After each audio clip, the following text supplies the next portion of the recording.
சந்தியா சானகி சீரியல்ல இப்போ ராட்டகாசமான அதிரடியான எபிசோட் வந்திருக்குன்னே சொல்லலாம். மிஸ் பண்ணாம ஃபுல்லோடையும் கேளுங்க. வீசிருந்து சுத்தமா போ மாட்டேது. பார்க்குற லைக் பண்ணிட்டு பார்த்தீங்கன்னா, கொஞ்சம் பேச வந்து முட்டிட்டா இருக்கும். நம்ம மகாலிங்க வந்து நடந்த விஷயத்தெல்லாம் புவனேஸ்வரி கிட்ட வந்து பேசுறாங்க. புவனேஸ்வரி வந்து இதான் சாக்குன்னு சொல்லிட்டு, "உங்களெல்லாம் நம்புனேன் பார்த்தீங்களா? நான் எல்லா காரியத்தையும் வந்து வெற்றிகரமா முடிச்சுட்டு வருவீங்கன்னு நெனச்சேன். ஆனா இப்படி பண்ணுவீங்கன்னு நெனச்சு கூட பார்க்கலன்னு" சொல்லி அந்த இடத்துல திட்டிட்டு இருக்காங்க. மாயா இதெல்லாம் வந்து மாசா வந்து கேட்டுட்டு இருக்காங்க. கேட்டு முடிச்சோனே வந்து எதார்த்தமா வந்து திரும்புறாங்க.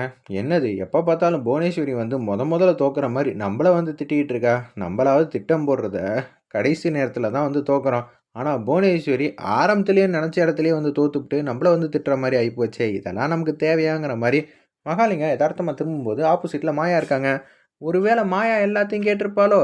ரகுராமையே சமாளிக்கிறோம். நம்ம பெர்ஃபார்மன்ஸ பொறுத்த அளவுக்கு மாயாவ ஏமாத்த முடியாதா என்ன? அப்படின்னு சொல்லி கேவலமா யோசிச்சுட்டு, "என்ன மாயா இந்த பக்கம்?"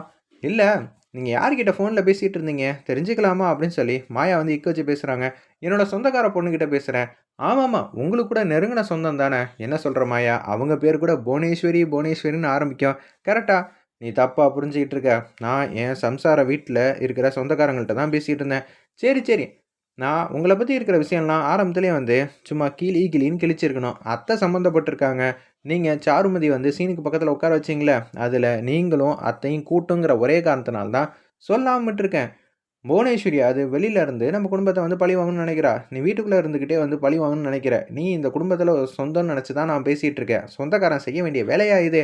நீ தப்பா புரிஞ்சுகிட்டு இருக்க. பெரியவங்கங்கிற மரியாதை இல்லையா?" அப்படின்னு சொல்லி கேட்கும்போது, "நீ எல்லாம் பெரியவன்னு நெனச்சுக்கிட்டு இருந்தா என்ன பண்றது? உன்னையும் ஓட விடுவேன், புவனேஸ்வரிக்கு ஆனா ஆப்பு வைப்பேன். ரகுராமுக்கு தெரிஞ்சா என்ன ஆகும் தெரியுமா? நீ என்கிட்ட இது மாரிலாம் பேசுனேன்னு. ஏற்கனவே உனக்கு இந்த வீட்ல மரியாதை இல்ல. மரியாதை சில பேரால வந்து கிடைக்கிறதில்ல. சில பேருக்கு என்னைக்குமே கிடைக்காது. அதுவும் உன்ன மாரி இருக்கிற ஆளுக்கு. ஓ! அப்படியா? சரி நீ போய் சொல்லு. ஏன் எதுக்குன்னு கேட்பாப்ல. நான் நடந்ததெல்லாம் சொல்லுவேன். கடைசில வந்து என்ன நடக்கும்னு பார்த்துப்போமா? நீ உன் ஃபோன் கால்ல இருக்கிற நம்பர வந்து டெலீட் பண்ணாலும், நீ அடிக்கடி வந்து பேசிக்கிட்டு தான் அந்த குடும்பத்துக்குள்ள வந்து சண்டை சச்சரவு பண்ணிட்டு இருக்கங்கிற விஷயத்த வந்து ஆதாரம் பூர்வமா நிரூபிச்சு காட்டட்டா? அப்படின்னு சொல்லி மாஸ் பண்றாங்க. ஆதாரமா? இவ சொன்னா செய்வாளே! மகாலிங்கம், "உனக்கு எதுக்குடா இந்த மாரி வெட்டி வீராப்பெல்லாம்?" "அதெல்லாம் ஒண்ணும் இல்ல." அப்படின்னு சொல்லும்போது, "அந்த பயம் இருக்கட்டும். ஏதாவது ஒண்ணு பண்ணி இந்த குடும்பத்த பிரிக்கணும்னு நெனச்சேன்னு வச்சுக்கயேன், அவ்வளதான்." அப்படின்னு சொல்லி மாஸ் பண்ணிட்டு, மாயா எப்போதும் போல கெத்தா போறாங்க. அப்போன்னு பார்த்து, கதிர் மாட்டுக்கும் வந்து அப்படியே வந்து தனா ரூமுக்கு வந்து போலான்னு இருக்கிறப்ப, கரெக்ட்டா மாயாக்கு அவங்க ஃப்ரெண்ட் வந்து ஃபோன் அடிக்கிறாங்க. "நீ மொதல்ல வந்து தனாத்துக்கிட்ட ஃபோன குடுன்னோனே." தனா கிட்ட வந்து ஃபோன மட்டும் வச்சுட்டு லவுட் ஸ்பீக்கர்ல போட்டுட்டு, அப்படியே மாயா ஒரு வார்த்தை கூட பேசாம அந்த ரூம விட்டு போயிடுறாங்க. "நான் மகாலட்சுமி பேசுறேம்மா" அப்படின்னு சொல்லி அந்த இடத்துல வந்து பேசும்போது, "சொல்லுமா, உன் பேர்லயும் நான் நாளைக்கு பேட்மிட்டன்ல வந்து குடுத்தரட்டா? நாளைக்கு தான் வந்து லாஸ்ட் டேட்டு. நீ பேர் குடுத்தேன்னு வச்சுக்கயேன், கண்டிப்பா வந்து 2 நாள்ல வந்து காம்படிஷன்ல வந்து கலந்துறதுக்கு முயற்சி பண்ணலாம். இல்லாட்டி கஷ்டம் பார்த்துக்க. எதுக்காக நீ இப்போ போட்டியிலேயே வந்து கலந்துக்க மாட்டேங்கிற? உன் பேர குடுக்கட்டா? இப்ப அது ஒண்ணு தான் முக்கியமா? எனக்கு பேரும் வேணாம், ஒண்ணும் வேணாம். நான் போட்டியிலயும் கலந்துக்கல." அப்படின்னு சொல்லிட்டு ஃபோன வந்து வைக்கிறாங்க.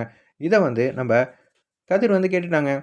"என்னதானா போட்டிய பார்த்து பயப்படுறியா? நிச்சயம் உன்னால ஜெயிக்க முடியும். நான் கல்யாணம் ஆனதுலேருந்து வீட்ட விட்டு எங்கேயும் போவே இல்ல. இன்னொன்னும் கல்யாணம் நடந்த பிரச்சனைய வந்து நினச்சுக்கிட்டு இருக்கேன். நீ பண்ண பிரச்சனைய என்னால வந்து தீர்க்க முடியுமான்னு தெரியல. அப்படி இருக்க சிச்சுவேஷன்ல நான் எதுக்கு இந்த மாரி போட்டிலலாம் வந்து கலந்துக்கணும்? எல்லா பிரச்சனைக்கும் காரணம் நீ தான் மட்டும் தானே." அப்படின்னு சொல்லி அந்த இடத்துல வந்து கன்னா பின்னான்னு வந்து திட்டிட்டு இருக்காங்க. நம்ப கதிர. காரணம் எப்படி வேணான்னு இருக்கட்டும். நீ போட்டியில வந்து ஜெயிக்கணும். அதுதான் நானும் வந்து ஆசைப்படுறேன். அதுதான் என்னோட விருப்பமும். ஓ! உன்னோட விருப்பம் அப்படிதான் இருக்கா? சரி, சரி. அப்பன்னா அதில நிச்சயம் வந்து நான் கலந்துக்கவே மாட்டேன் அப்படின்னு, அந்த இடத்துல வந்து தனா வந்து கதிர இதான் சாக்குன்னு சொல்லிட்டு திட்டிட்டு, அவங்க பாட்டுக்கும் போறாங்க. நல்லவன் மாரி நடிச்சுக்கிட்டு இருக்கான். இவனால தான் வந்து எனக்கு கிடைக்க வேண்டிய வாழ்க்கையும் போச்சு. என்னோட எதிர்காலம் எப்படி போகுதுன்னே தெரியாம இருக்கே அப்படின்னு சொல்லி வருத்தப்பட்டுட்டு போயிட்டே இருக்காங்க. அந்த இடத்துல கிஷோர் வந்து மாசா வந்து வராங்க. மாயாவோட அப்பா. "அப்பா வந்துட்டீங்களா?" "ஆமாம்மா, நான் ஊருக்கு போப்போறேன். அதுக்குள்ள உனக்கு சுத்தி இருக்கிற நடக்கிற எல்லா பிரச்சனையும் வந்து நான் தீர்த்து வைக்கணும்ல." அப்படின்னு சொல்லும்போது வந்து, "மாப்பிள நல்லா இருக்கீங்களான்னு?" கேட்டோனே, ஏதோ இருக்கேன்." அப்படின்னு சொல்லிடுறாங்க. இன்னமும் மாப்பிளையும் நீயும் வந்து கோவமா தான் இருக்கீங்களா? என்னடா இது ஜானகி அம்மாட்ட தான் தனியா கூப்பிட்டு வந்து பேசணும்னு சொல்லிட்டு யோசிச்சுட்டு இருக்காங்க அந்த இடத்துல. "மணி எப்படி இருக்கீங்க?"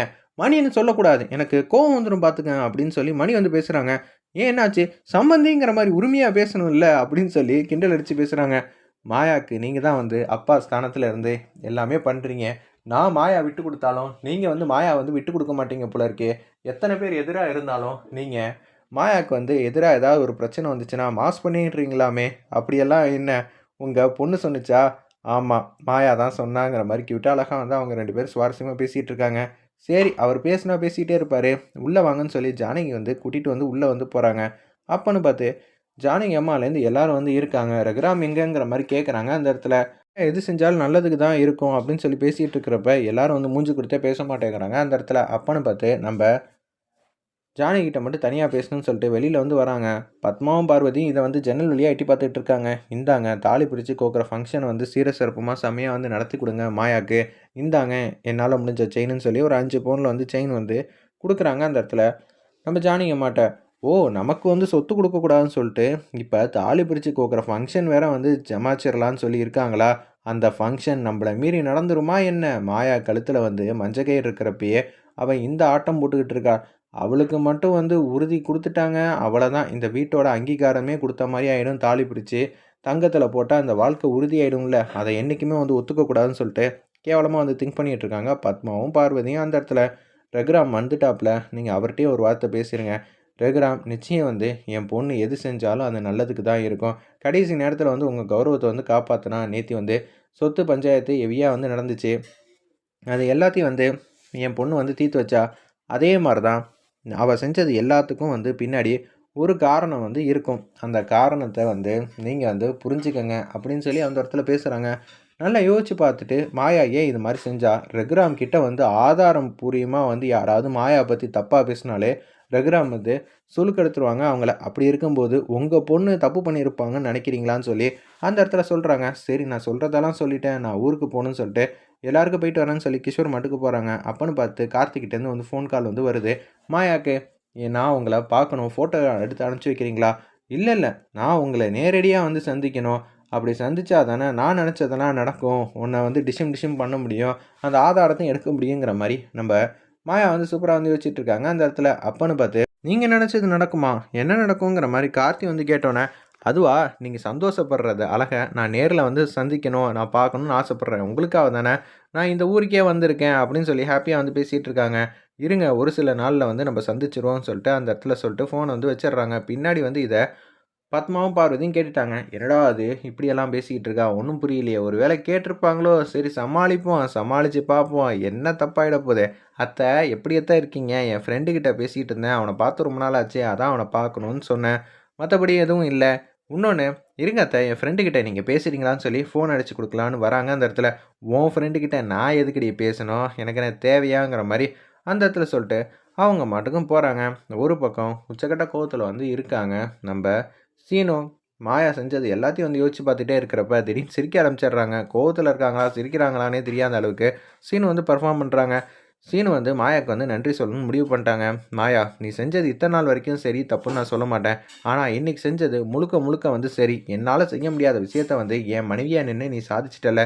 எனக்கு ரொம்பவே சந்தோஷமா இருக்கு. அதுக்குன்னு நான் உன்ன மனைவியா ஏத்துக்கிட்டேனோ, பழையபடி நான் உன்ன லவ் பண்றேன். கல்யாணம் பண்ணதுக்கான அர்த்தத்த குடுப்பேன்னு, நீ எதுவுமே என்கிட்டேருந்து எதிர்பார்க்கக்கூடாது.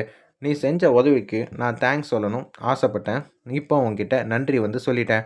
போதுமா? அப்படின்னு சொல்லிட்டு அந்த இடத்துல வந்து அவங்க மட்டும் சொல்லிட்டு போறாங்க. "சீனு எப்படி இருந்தாலும் நீ என்ன காதலிக்கிறடா. அதனால தான்டா உரிமையா வந்து பேசிக்கிட்டு இருக்க. எனக்கு உன்ன பத்தி தெரியும்டா.